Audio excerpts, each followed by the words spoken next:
बहुत स्वागत है आपके YouTube channel study with R K sir, जिसमें आज अपन पढ़ेंगे जीव कक्षा 12वीं जीव विज्ञान अध्याय 4 जनन स्वास्थ्य। मेरे चैनल को अगर सब्सक्राइब नहीं किया है तो प्लीज़ सब्सक्राइब एंड लाइक करें। जनन स्वास्थ्य यानी रिप्रोडक्टिव हेल्थ।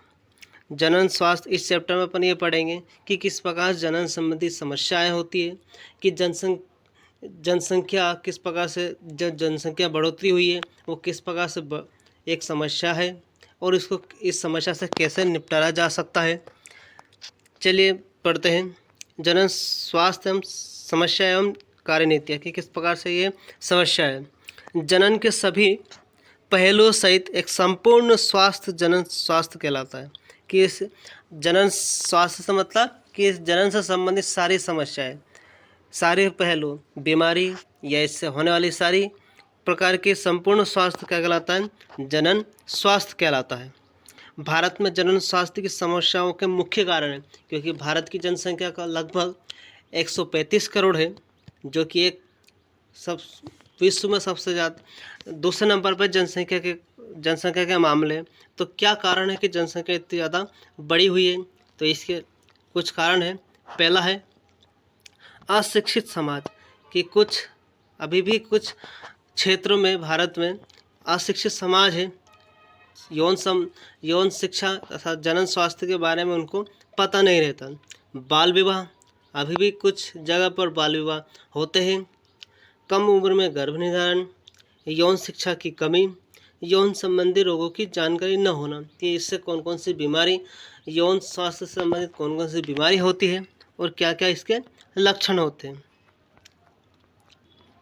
बहुत आईएमपी है, हमेशा वस्तुनिष्ठ प्रश्न में पूछा जाता है।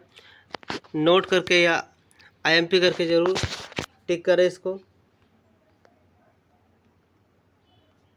कि 7 अप्रैल को विश्व स्वास्थ्य दिवस तथा 11 जुलाई को विश्व जनसंख्या दिवस मनाया जाता है।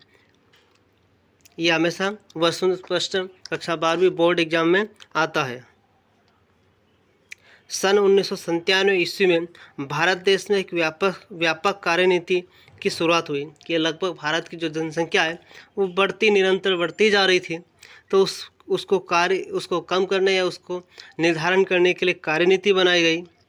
तो उसका नाम था जनन एवं शिशु स्वास्थ्य सेवा कार्यक्रम। इस कार्यक्रम का हमेशा पूछा जाता है ऑब्जेक्टिव में।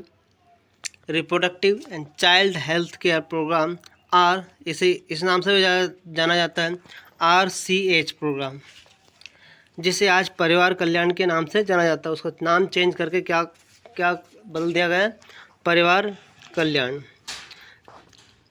जन्म नियंत्रण या परिवार नियोजन, कि जन्म नियंत्रण या परिवार नियोजन किस प्रकार से विधियाँ अपनाई जाती है। जन्म नियंत्रण में निम्नलिखित विधियाँ अपनाई जाती है। पहला है अस्थायी विधियाँ है। अस्थायी मतलब टेम्पररी के लिए तौर पर विधियाँ की जा सकती है। प्राकृतिक विधियाँ, संभोग व्यवधान, आवधिक संयम, स्तनपान अनार्तव। फिर यांत्रिक विधियाँ है, निरोध, सर्विकल टोपी, अंतःगर्भाशय युक्ति। ये इस प्रकार से यांत्रिक विधियाँ हैं। फिर कुछ रासायनिक विधियाँ भी हैं। इसमें जेली फोम, क्रीम जैसा शुक्राणुनाशक तथा मुख्य गोली जैसे सहेली, मालाडी आदि का उपयोग किया जाता है। एक वस्तुनिष्ठ प्रश्न बहुत आता है कि मालाडी में कौन सा तत्व मिला होता है? तो इसमें इसका आंसर है कॉपर। अस्थायी विधियाँ, कुछ अस्थायी विधियाँ भी होती हैं, पुरुष नसबंदी और महिला नसबंदी।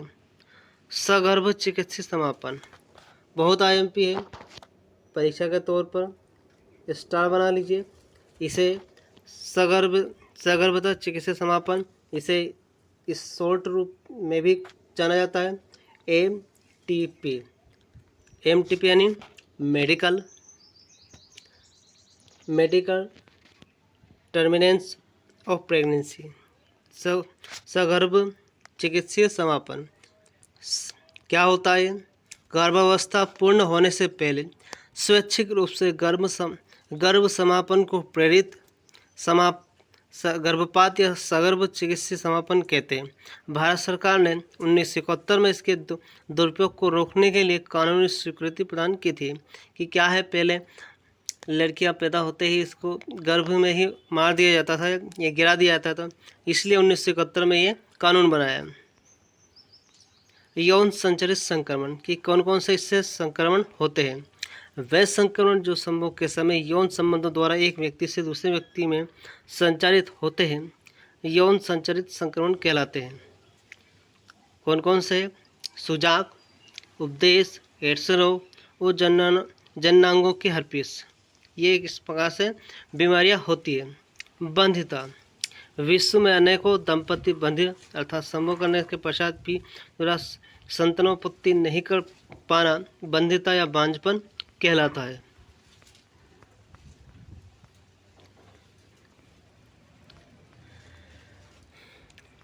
धन्यवाद। मेरे चैनल को लाइक एंड सब्सक्राइब जरूर करें। इसके बाद में कुछ महत्वपूर्ण प्रश्न का वीडियो आएगा। धन्यवाद।